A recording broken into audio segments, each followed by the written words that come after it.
പാലക്കാട് ഒറ്റപ്പാലം സ്വദേശിയായ വിവേകാനന്ദൻ നേരത്തെ Gulf ടൈംസിന്റെ chief എഡിറ്ററായിരുന്നു.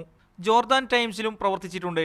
കഴിഞ്ഞ 2 പതിറ്റാണ്ടായി ഗൾഫ് മേഖലയിലെ ശ്രദ്ധേയരായ മാധ്യമപ്രവർത്തകരിൽ ഒരാളാണ് വിവേകാനന്ദൻ.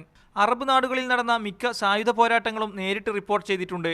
സോമാലിയ, റുവാണ്ട, ബോസ്നിയ, കെനിയ തുടങ്ങിയ രാജ്യങ്ങളിലെ വംശീയ ആഭ്യന്തര യുദ്ധങ്ങൾ റിപ്പോർട്ട് ചെയ്തു. മിഡിൽ ഈസ്റ്റിനെ കുറിക്കുന്ന രാഷ്ട്രീയ വിശദീകരണങ്ങളാണെങ്കിലും സംശയങ്ങളാണെങ്കിലും, സദ്ദാം ഹുസൈൻ ഇഷ്യൂ ആണെങ്കിലും, ജോർദാൻ ഇഷ്യൂ ആണെങ്കിലും, അതുപോലെ സിറിയയിൽ ഇഷ്യൂ ആണെങ്കിലും നമുക്ക് സംശയം, നമ്മളെ എല്ലാ പത്രക്കാരുടെയും സംശയം തീർക്കുന്ന ഒരാളായിരുന്നു വേൻ സാറ്. 1978 ജോലി ആവശ്യാർത്ഥം ലെബനാനിലെത്തിയ വിവേകാനന്ദൻ ജോർദാൻ ടൈംസിൽ പ്രൂഫ് റീഡറായിട്ടായിരുന്നു തുടക്കം. ഇറാൻ ഇറാഖ് പ്രശ്നം രൂക്ഷമായ കാലഘട്ടത്തിലാണ് പത്രപ്രവർത്തന മേഖലയിൽ ശ്രദ്ധ കേന്ദ്രീകരിക്കുന്നത്.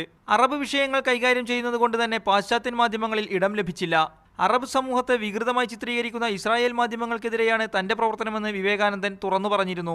1997 ടോക്കിയോ കേന്ദ്രമായി പ്രവർത്തിക്കുന്ന അന്താരാഷ്ട്ര ജേർണലിസ്റ്റ് കോൺഗ്രസിന്റെ journalist of the year award ലഭിച്ചിട്ടുണ്ട്.